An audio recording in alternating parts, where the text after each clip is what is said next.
ഇത് ഞാൻ ഉണ്ടാക്കുന്നത് ബേക്കറിയിലൊക്കെ നമ്മൾ വാങ്ങിക്കഴിക്കുന്ന മുട്ട ബിസ്ക്കറ്റ് അതേ പെർഫെക്ഷനിൽ എങ്ങനെ തയ്യാറാക്കിയെടുക്കാമെന്നാണ്. ഇത് ഈ കാണിക്കുന്ന രീതിയിൽ തന്നെ തയ്യാറാക്കിയെടുക്കുകയാണെങ്കിൽ ഫ്ലോപ്പായി പോവുകയോ ഒന്നും ചെയ്യത്തില്ല. സ്കിപ്പ് ചെയ്യാതെ എല്ലാവരും വീഡിയോ ഒന്ന് കണ്ട് സപ്പോർട്ട് ചെയ്യണേ.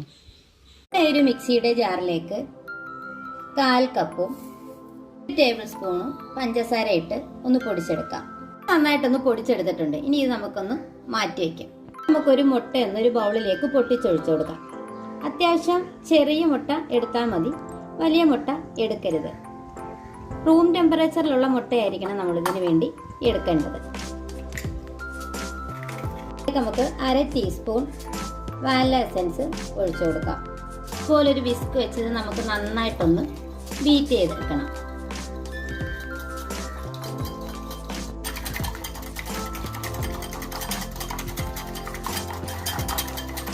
അത്യാവശ്യം നന്നായിട്ടൊന്ന് ബീറ്റ് ചെയ്തെടുത്തിട്ടുണ്ട്. ഇത്രയും മതിയാവും. നമുക്കിതിന് മിക്സിയുടെയോ മറ്റ് ബീറ്ററിന്റെ ഒന്നും ആവശ്യമില്ല. ഇനി ഇതിലേക്ക് നമുക്ക് പൊടിച്ച പഞ്ചസാരയും കൂടെ ചേർത്ത് കൊടുത്ത് നന്നായിട്ട് ഒന്നും കൂടെ ഒന്ന് ബീറ്റ് ചെയ്തെടുക്കാം.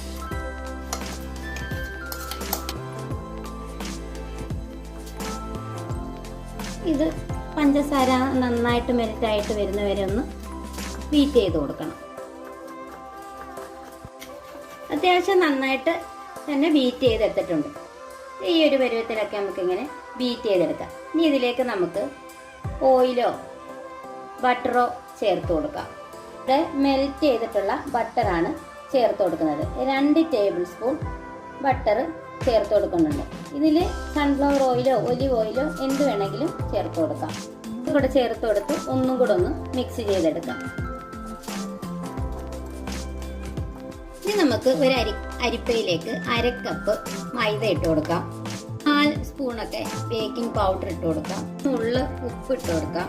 ഒരു നുള്ള് മഞ്ഞൾപ്പൊടി ചേർത്ത് കൊടുക്കാം. ഇത് നമ്മുടെ ഈ മുട്ട ബിസ്ക്കറ്റിന് നല്ലൊരു കളർ കിട്ടുന്നതിന് വേണ്ടിയാണ് മഞ്ഞൾപ്പൊടി ചേർത്ത് കൊടുക്കുന്നത്. ഞാൻ കൂടെ നമുക്ക് ഈ ബാറ്ററിലേക്ക് ഇങ്ങനെ അരിച്ചങ്ങ് ഇട്ട് കൊടുക്കാം.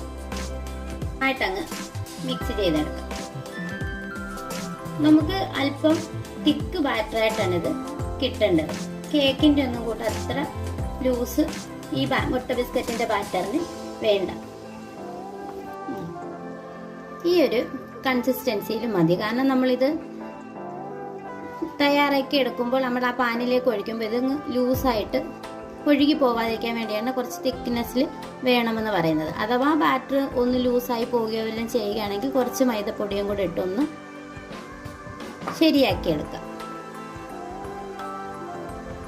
നമുക്കിതിലേക്ക് ഒരു ഇൻഗ്രീഡിയൻസും കൂടെ വേണം. പൈനാപ്പിൾ എസൻസ് ആണ് ചേർത്ത് കൊടുക്കുന്നത്. ഇതൊരു 1/2 ടീസ്പൂണൊക്കെ നമുക്ക് ചേർത്ത് കൊടുക്കാം. നന്നായിട്ടൊന്ന് മിക്സ് ചെയ്ത് കൊടുക്കാം.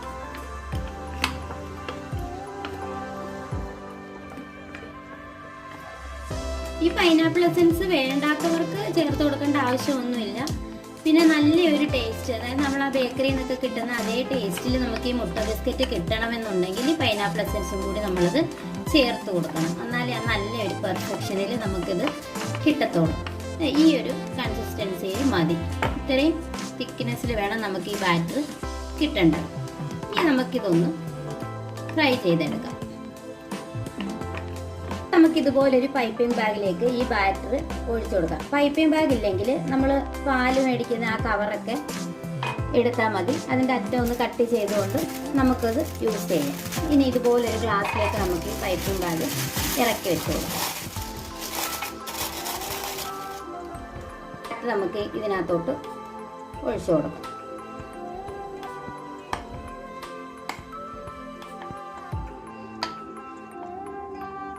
മുഴുവനായിട്ട് ഈ കവറിലേക്ക് പൈപ്പിംഗ് ബാഗിലേക്ക് ഒഴിച്ചു കൊടുത്തിട്ടുണ്ട്. ഇനി ഇതിൻ്റെ അറ്റഭാഗം നമുക്കൊരു റബ്ബർ വെച്ചിട്ട് അങ്ങ് കെട്ടിക്കൊടുക്കാം.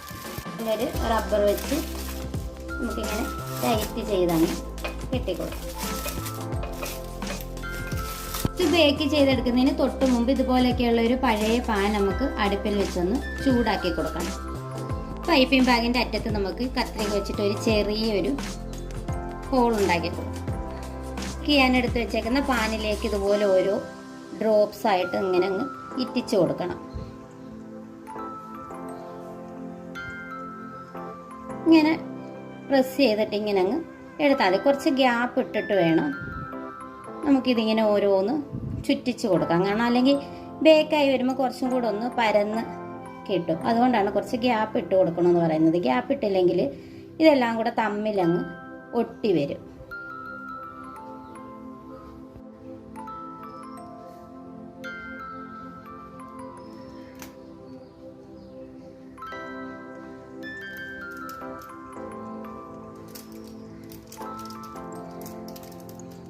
ആദ്യമൊക്കെ നമുക്കൊരു ശകലം പാടായിട്ട് തോന്നുമെങ്കിലും ഇതിങ്ങനെ പ്രസ് ചെയ്ത് വരുമ്പോൾ പിന്നെ അതങ്ങ് എളുപ്പമായിട്ട് മാറും.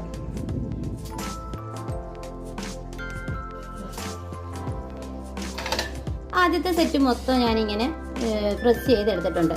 ബാക്കിയുള്ളത് നമുക്ക് ഇതുപോലൊരു പ്ലേറ്റിലേക്ക് അങ്ങ് വെച്ച് കൊടുക്കാം. ടാപ്പ് ചെയ്ത് കൊടുക്കാം. എയർ ബബിൾസോ അങ്ങനെ എന്തെങ്കിലുമൊക്കെ ഉണ്ടെങ്കിൽ ഒന്ന് പോയി കിട്ടുന്നതിന് വേണ്ടിയാണ് ഒന്ന് ടാപ്പ് ചെയ്ത് കൊടുക്കുന്നത്. നമുക്കിത് പാനിൻ്റെ മുകളിലേക്ക് വെച്ച് കൊടുത്ത് ഒന്ന് അടച്ച് വെച്ച് കൊടുക്കാം. തീയാണെങ്കിൽ ഒരു മീഡിയത്തിലും താഴെ നിന്നാൽ മതി. ഈ ഒരു 10-15 മിനിറ്റൊക്കെ കഴിയുമ്പോൾ ഇത് നന്നായിട്ട് ബേക്കാവുന്ന ഒരു മണം വരും. ആ സമയമാകുമ്പോൾ നമുക്കിതൊന്ന് തുറന്ന് നോക്കാം. ഇത് ബേക്ക് ചെയ്യാൻ വെച്ചിട്ട് ഒരു 15 മിനിറ്റൊക്കെ കഴിഞ്ഞിട്ടുണ്ടെങ്കിൽ ഇത് നമുക്ക് തുറന്ന് നോക്കാം. നമ്മുടെ മുട്ട ബിസ്ക്കറ്റ് ഒക്കെ നല്ല റെഡി ആയിട്ട് ഇട്ടിട്ടുണ്ട്. ഇനി ഇതിൽ നിന്ന് നമുക്കിതൊന്ന് ഇളക്കിയെടുക്കാം.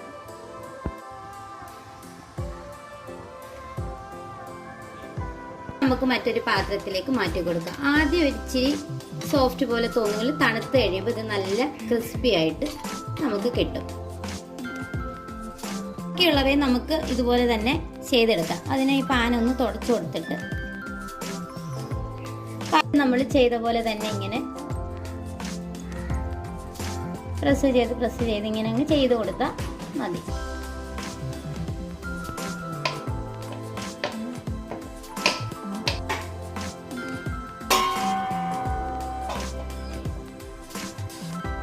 നല്ല സൂപ്പർ ടേസ്റ്റിയും നല്ല ക്രിസ്പിയുമായിട്ടാണ് നമുക്ക് ഈ മുട്ട ബിസ്ക്കറ്റ് കിട്ടിയിരിക്കുന്നത്. അത് ആ ബേക്കറിയിലൊക്കെ നിന്ന് മേടിക്കുന്ന അതേ പെർഫെക്ഷനിലും ടേസ്റ്റിലുമുള്ള മുട്ട ബിസ്ക്കറ്റാണ്. എല്ലാവരും ഒന്ന് ട്രൈ ചെയ്ത് നോക്കിയിട്ട് ഫീഡ്ബാക്ക് അറിയിക്കുകയും വീഡിയോസ് ഇഷ്ടപ്പെടുന്നുണ്ടെങ്കിൽ ഒന്ന് ലൈക്ക് ചെയ്ത് സബ്സ്ക്രൈബ് ചെയ്ത് സപ്പോർട്ട് ചെയ്യുകയും ചെയ്യണേ. ഇനിയൊരു ഈസി റെസിപ്പിയായിട്ട് കാണുന്നത് വരെ താങ്ക്സ് ഫോർ വാച്ചിങ്.